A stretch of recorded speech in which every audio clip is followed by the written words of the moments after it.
नमस्कार, स्वागत है आपका बड़ी खबर में और मैं हूं आपके साथ सुप्रीम प्रतीक्षित। दिन के 4 बड़ी खबरों लेकर मैं हाजिर हूं आपके साथ। पहली बड़ी खबर नूंह से है, जहां पर भारत जोड़ो यात्रा आज हरियाणा में प्रवेश कर चुकी है। वहीं दूसरी खबर अंबाला से है, जहां पर गृह मंत्री अनिल विज ने अंबाला वासियों को एक और बड़ी सौगात दी है। तीसरी खबर कैथल से है, जहां पर लगातार बढ़ रही धुंध के कारण लोग सड़क हादसों का शिकार होते हुए नजर आ रहे हैं। और चौथी खबर करनाल से है, जहां पर आपको बता दें नागरिक अस्पताल में ऑडियोलॉजिस्ट का टोटा देखने को मिल रहा है। लगभग पिछले 7 वर्षों से अटैची में बंद पड़ी है। साथ ही आपको बता दें कि 4 बड़ी खबरें हैं जिन पर आधे घंटे हमारी नजर रहेगी। कांग्रेस की भारत जोड़ो यात्रा आज हरियाणा में प्रवेश करेगी, नूंह से प्रवेश करने वाली है। और साथ ही दूसरी बड़ी खबर, जहां पर अंबाला वासियों को गृह मंत्री अनिल विज ने बड़ी सौगात दी है। तो वहीं आपको बता दें कि धुंध लोगों के लिए आफत बनी हुई है। तीसरी बड़ी खबर, जिसमें आपको बता दें कि ट्रैफिक पुलिस और प्रशासन वाहनों पर रेडियम चिपकाता हुआ नजर आ रहा है ताकि हादसों से बचा जा सके। चौथी बड़ी खबर की बात कर लें तो नागरिक अस्पताल में ऑडियोलॉजिस्ट का टोटा देखने को मिला है। 4 बड़ी खबरें हैं जिन पर आधे घंटे हम बात करेंगे।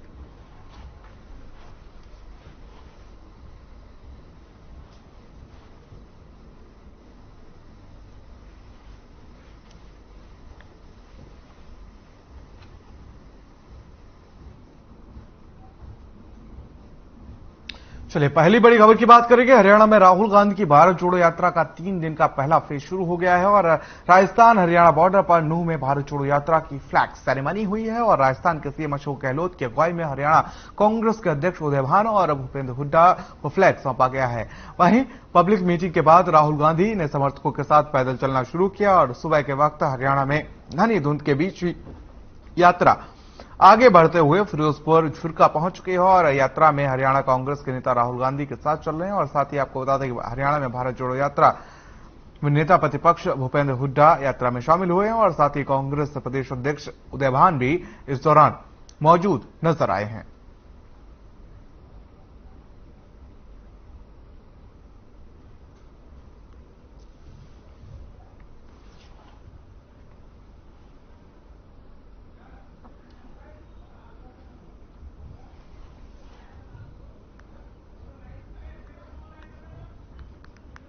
आपको बता दें कि हरियाणा में भारत जोड़ो यात्रा का प्रवेश हो चुका है। उस दौरान आपको बता दें कि हरियाणा के जो कांग्रेसी नेता हैं उनमें उत्साह देखने को मिल रहा है। लगातार भारत जोड़ो यात्रा को लेकर हरियाणा के कांग्रेस के नेता इसमें शामिल होते हुए नजर आ रहे हैं। साथ ही राहुल गांधी भी लगातार भारत जोड़ो यात्रा को लेकर लोगों में जोश भरते हुए नजर आ रहे हैं। और कहीं ना कहीं कांग्रेस एक बार फिर से जमीन तलाशती हुई हरियाणा में नजर आ रही है, सियासी जमीन तलाशती हुई नजर आ रही है। और कहीं ना कहीं अब 2024 को लेकर भी तैयारी भारत जोड़ो यात्रा के जरिए कांग्रेस करती हुई नजर आ रही है। और इस दौरान देखा जाए तो कई वरिष्ठ नेता कांग्रेस के भारत जोड़ो यात्रा में फ्लैग ऑफ करते हुए नजर आए हैं। और राहुल गांधी के साथ कांग्रेस के वरिष्ठ नेता नजर आए हैं। और साथ ही बात की जाए तो यहां पर धुंध कहीं ना कहीं भारत जोड़ो यात्रा के लिए चेतावनी बनी हुई नजर आ रही है और चिंता का विषय बनी हुई नजर आ रही है, क्योंकि सुबह सुबह भारत जोड़ो यात्रा में धुंध असर जरूर डालती है। बढ़ती ठंड के कारण लोग शामिल भी नहीं होने पहुंच रहे हैं। लेकिन अब बात की जाए तो यहां पर कहीं ना कहीं 2024 को लेकर भी निशाना साधा जा रहा है कांग्रेस के द्वारा, क्योंकि 2024 की बात कर ले तो लोकसभा और हरियाणा में विधानसभा चुनाव होने हैं। और उसको लेकर अब कांग्रेस पूरे एक्टिव मोड में नजर आ रही है। और हिमाचल प्रदेश में सरकार बनने के बाद बात की जाए तो कांग्रेस के जो अरमान है वो 7वें आसमान पर पहुंच चुके हैं। और उसके बाद लगातार कांग्रेस एक्टिव मोड में नजर आ रही है। और इसी पर हमारे साथ चर्चा करने के लिए विजय कौशिक जी हैं, प्रवक्ता हैं कांग्रेस के। इस खबर पर बातचीत करने के लिए मौजूद है। सबसे पहले बहुत बहुत स्वागत है आपका। जी धन्यवाद जी। देखिए, कहीं ना कहीं अगर बात की जाए कांग्रेस की तो जब से हिमाचल प्रदेश में चुनाव जीता है कांग्रेस ने, तब से कांग्रेस के जो आसमान है वो 7वें आसमान पे हैं। और कहीं ना कहीं हरियाणा में भी वही दोहराने को लेकर कांग्रेस लगातार प्रयासरत है। किस तरीके से भारत जोड़ो यात्रा को देख रहे हैं आप, जो आज ये प्रवेश कर रही है?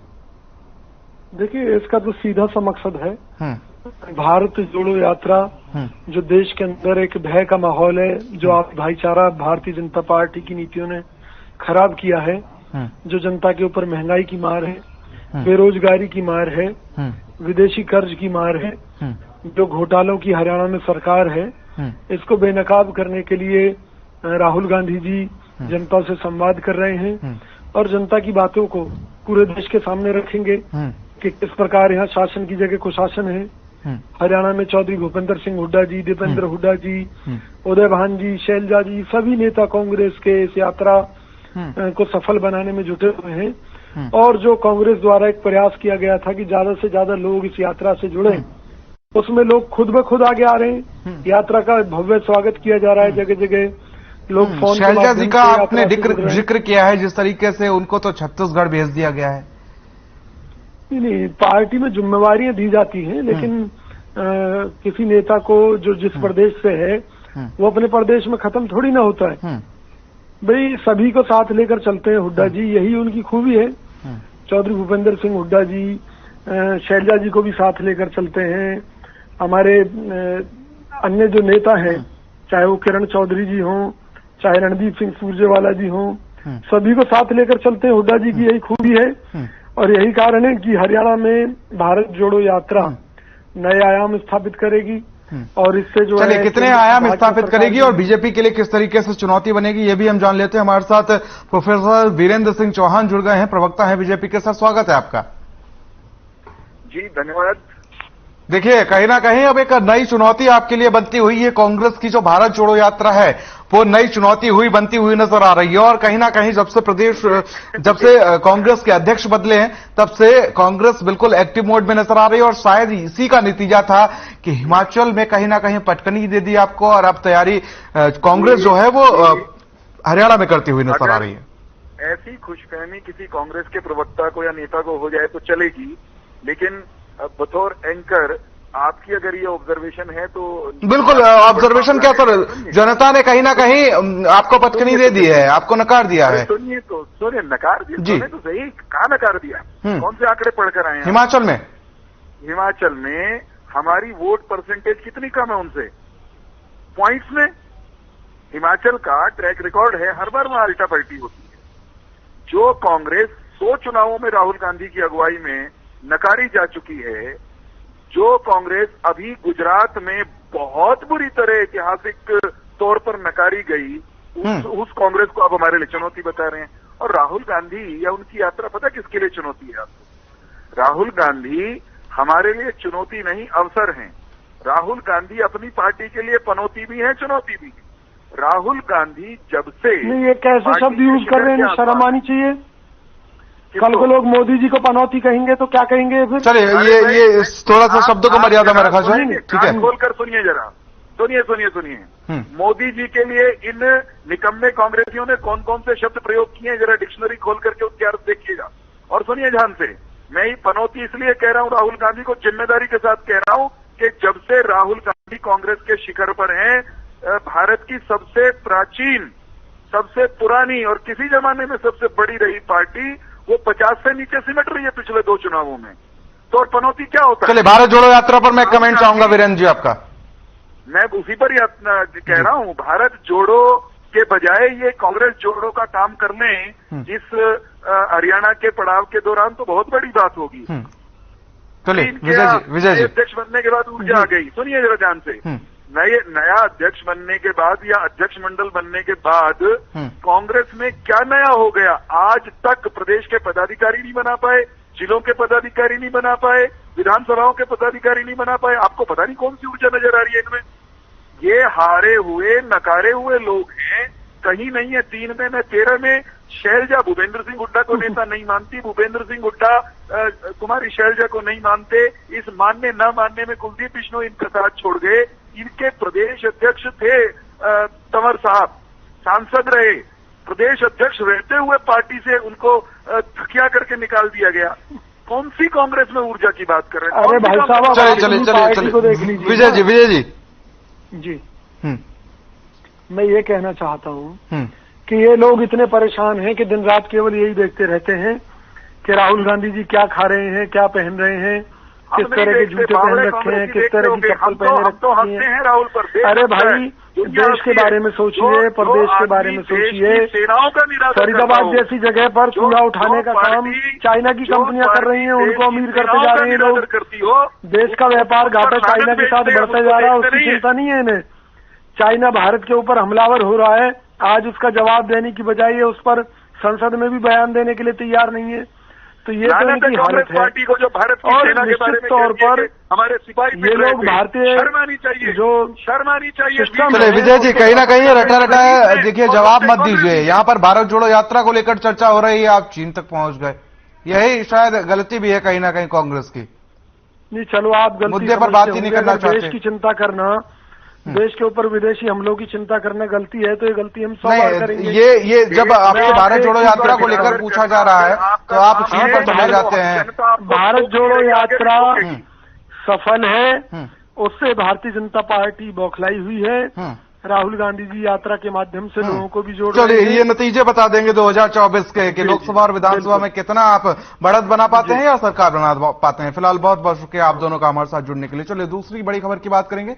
गृहमंत्री अनिल विज ने अंबाला वासियों को एक बड़ी सौगात दी है। आपको बता दें कि अनिल विज ने सिविल अस्पताल अंबाला छावनी में पीजीआई चंडीगढ़ के सहयोग से मनोरोग ओपीडी का उद्घाटन किया है। और आपको बता दें कि इस मौके पर स्वास्थ्य विभाग की डीजी डॉक्टर सोनिया और साथ ही पीजीआई चंडीगढ़ के doctor Ambala CMO doctor Kuldeep Singh और उनके स्वास्थ्य विभाग की पूरी टीम मौजूद रही। इस दौरान मीडिया से बात करते हुए गृहमंत्री अनिल विज ने कहा कि 70 साल हो गए हैं देश को आजाद हुए और अब भी अगर लोग इलाज के लिए इधर से उधर भागते रहे तो ये अच्छी बात नहीं है।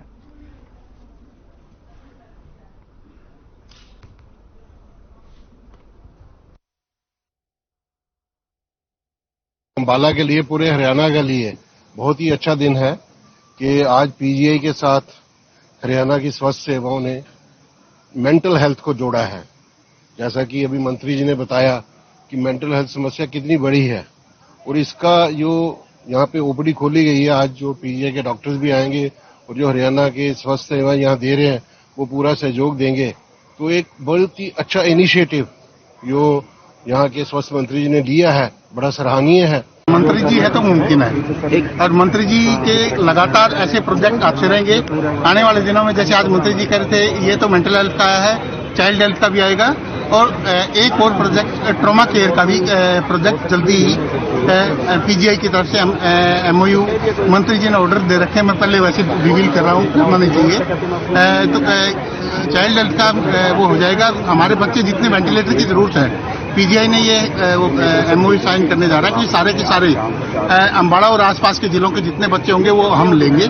देखिए, अब 70 साल हो गए देश को आजाद हुए और आज भी लोग इलाज के लिए अगर भागते रहें, दौड़ते रहें तो अच्छी बात नहीं है।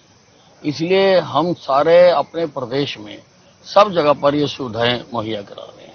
आज 17 जगह पर हमारा सिटी स्कैन लगा हुआ है।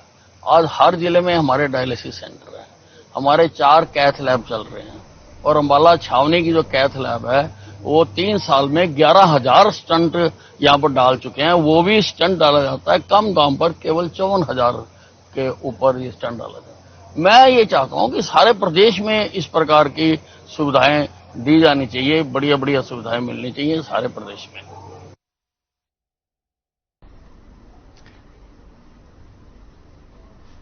और अंबाला से हमारे सहयोगी नरेश सैनी हमारे साथ जुड़ चुके हैं तमाम अपडेट्स और जानकारी के साथ। नरेश, क्या कुछ तमाम अपडेट और जानकारी आपके पास है? क्योंकि देखा जाए तो प्रदेश के स्वास्थ्य मंत्री हैं और अंबाला जिले को एक बड़ी सौगात। नरेश, आवाज पहुंचे आप तक?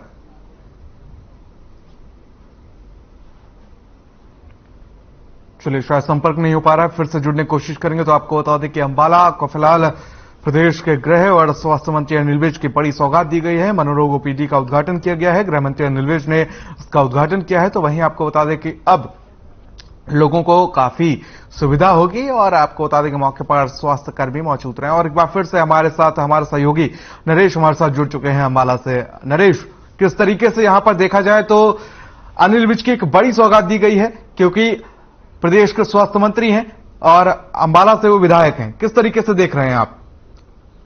जी बिल्कुल, देखिए जैसा कि गृह मंत्री अनिल विज ने आज पीजीआई चंडीगढ़ के सहयोग से जो मनोरोग विशेषज्ञ ओपीडी का आज अंबाला कैंट नागरिक अस्पताल में जो उद्घाटन किया, उसके बाद जो अंबाला वासियों को तो एक बड़ी सौगात मिलेगी, साथ ही हरियाणा के जो लोग हैं उनको भी इससे काफी फायदा मिलेगा, क्योंकि जो लोग पीजीआई चंडीगढ़ जाते थे और अब उनका इलाज अब अंबाला कैंट के नागरिक अस्पताल में ही होगा। इसके साथ ही उन्होंने ये भी कहा कि जो हम पूरे हरियाणा में जो है इस तरह की सुविधा देने की कोशिश करेंगे, क्योंकि जो विपक्ष के विधायक हैं उनके इलाके में भी हम पूरी स्वास्थ्य सुविधाएं उपलब्ध कराने की कोशिश करेंगे, क्योंकि हर जो हरियाणा वासी है उसको स्वास्थ्य सुविधा का जो है लाभ मिलना चाहिए, और हमारे लिए जो पूरे हरियाणा के लोग हैं वो सब एक हैं और कोई भी इससे अछूता नहीं रहना चाहिए, और सभी जो हरियाणा वासी हैं उनको ये सुविधा का लाभ मिलना चाहिए। और इसके साथ ही जो अंबाला कैंट का नागरिक अस्पताल, जो कि एक छोटा सा अस्पताल हुआ करता था, आज जो है वर्ल्ड क्लास अस्पताल बनाया गया, और इसके साथ ही उन्होंने एक जल्द ही इसमें ट्रॉमा सेंटर बनाने की भी बात कही है। जी चलिए, बहुत बहुत शुक्रिया तमाम जानकारी के लिए और साथ ही हमारे साथ जुड़ने के लिए।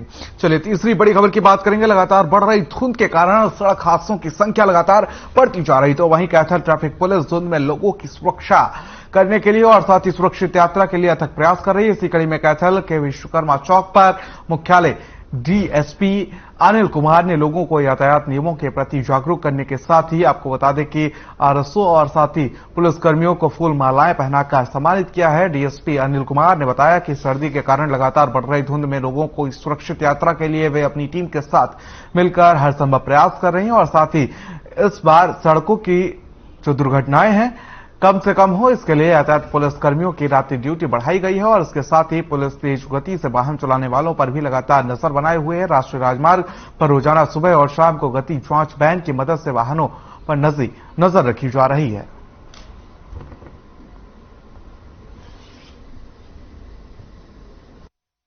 जो हमारा धुंध का सीजन चला हुआ है, इसको लेकर के हमारी ट्रैफिक पुलिस की तरफ से, जीवन रक्षक दल की तरफ से और जितने हमारे आरएसओ हैं, समाज सेवी संस्थाएं हैं, सभी के सहयोग से आज यहाँ पे reflector, ready, tractor trolley, car, jeep, उनके पीछे रिफ्लेक्टर लगाए गए हैं ताकि धुंध के सीजन के अंदर लोगों को क्लियर दिखे कि व्हीकल जा रहा है या आ रहा है, ताकि वो बेवजह उसमें ना टकराए और किसी की जान बच सकती है। हमारे छोटे से प्रयास से किसी का भी जीवन बच सकता है, उसको लेकर के हम लोग आज इस मुहिम में आए हैं।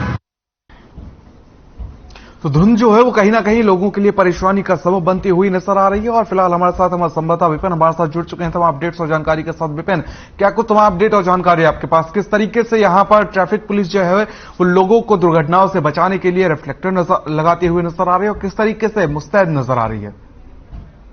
जब वो बता दें कि जैसे पिछले 2 दिन लगातार धुंध काफी पड़ रही है और हरियाणा में दुर्घटनाओं की खबरें लगातार आ रही हैं। इसी को देखते हुए कैथल ट्रैफिक पुलिस ने अपनी इसी की कमान संभाली है ताकि जिला कैथल में इस तरह की दुर्घटनाएं ना हो।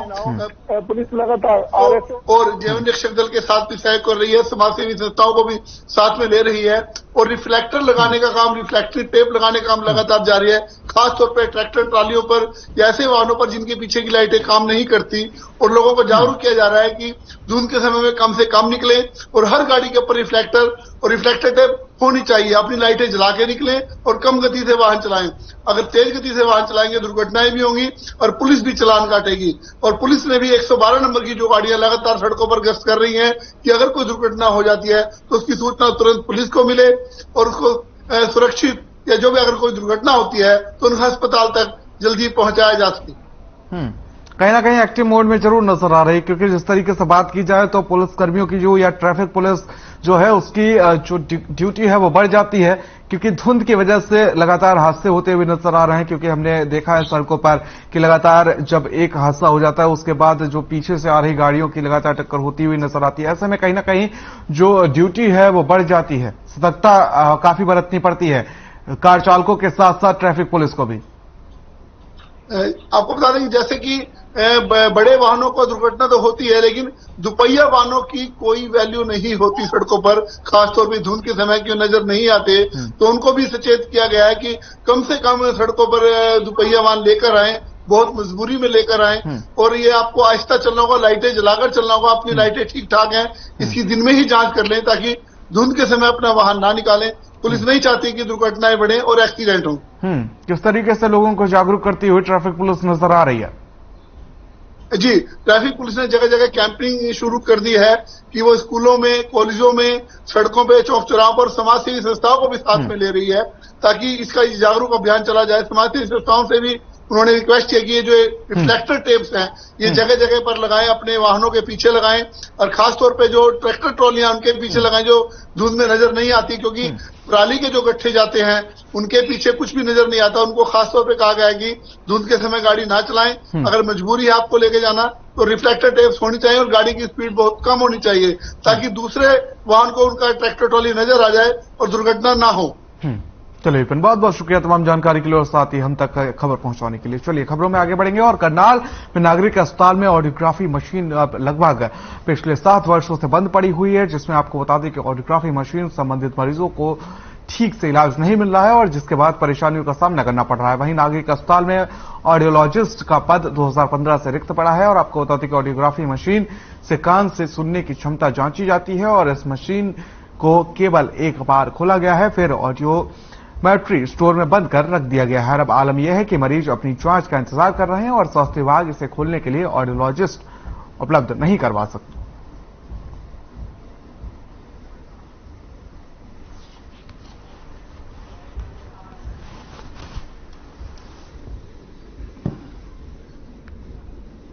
ऑडियोग्राफी के लिए हम अभी मरीजों को कल्पना चावला मेडिकल कॉलेज में रेफर करते हैं क्योंकि वहां पे ऑडियोलॉजिस्ट है। ऑडियोग्राफी मशीन खाली ऑडियोमीटर हमारे पास है, परंतु ऑडियोमीटर को प्रयोग करने के लिए हमारे पास ऑडियोलॉजिस्ट नहीं है। ऑडियोलॉजिस्ट की एक बार एडवर्टाइजमेंट दी गई थी, मतलब एडवर्टाइजमेंट हुआ था, पर उसने जो सिलेक्ट हुआ था कैंडिडेट उसने ज्वाइन नहीं किया। अब फिर से प्रोसेस में है, ऑडियोलॉजिस्ट के लिए वैकेंसी एडवर्टाइज हुई है एंड उम्मीद करते हैं कि अब वो ज्वाइन करेगा तो हमारी ऑडियोमीटर जो है उनका यूज शुरू हो जाएगा। हमारे यहाँ डीआईसी सेंटर में एक ऑडियोमेट्री मशीन है और बेसिकली इस मशीन का पर्पस है कि ये कान के जो पर्दे की है उसकी पावर को नापने के लिए किया जाता है। डीआईसी सेंटर जो हमारा है वो बच्चों को और जो अभी जो मेन प्रोग्राम जो चल रहा है उसमें कंजेनाइटल डिसीजेस जो हैं उनको रोकने और उनके ट्रीटमेंट के लिए सरकार द्वारा प्रोग्राम चलाया जा रहा है, जिसमें बच्चों को अगर कंजेनाइटल डेफनेस हो या कंजेनाइटल ब्लाइंडनेस हो या कंजेनाइटल हार्ट के डिसीज हो या कुछ और डिसीज हैं जो प्रिस्क्राइब्ड हैं वो कंजेनाइटल डिसीज हैं, उनको अर्ली डायग्नोसिस और अर्ली ट्रीटमेंट के लिए सरकार का प्रोग्राम है। नहीं, देखिए ये जो प्रॉब्लम है ऑडियोलॉजिस्ट की बहुत ज़्यादा शॉर्टेज है और इवन सिविल हॉस्पिटल में भी हमारे पास जो है रेगुलरली एनएचएम में एक वैकेंसी है हमारी ऑडियोलॉजिस्ट की, उसकी लगातार एडवर्टीजमेंट करते रहे, अब भी हमने कर रखी है, परंतु कहीं ना कहीं जो लोग हैं वो शायद इसमें प्राइवेट की तरफ ज़्यादा उनका ध्यान रहता है और रुझान रहता है, तो प्राइवेट गवर्नमेंट में अभी तक हमारा कोई ऑडियोलॉजिस्ट ने किसी ने ज्वाइन नहीं किया है।